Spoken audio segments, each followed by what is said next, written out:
27 নয়, ঋষভ পন্থের আসল দাম কিন্তু 17 কোটি। অবাক করা ব্যাপার হলেও এটাই সত্যি। আইপিএল এর মেগা অকশনে 27 কোটি রুপিতে লখনৌ সুপার জায়ান্টস তাকে দলে নিলেও পন্থের পকেটে 10 কোটি রুপি কম ঢুকবে।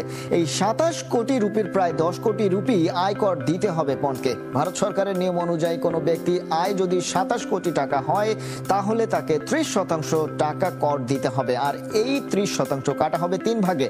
আইপিএল এর নিলামে পন্থ 27 কোটি আয় করলেও কর বাবদ মোট 9,68,61,150 টাকা কেটে নেবে সরকার।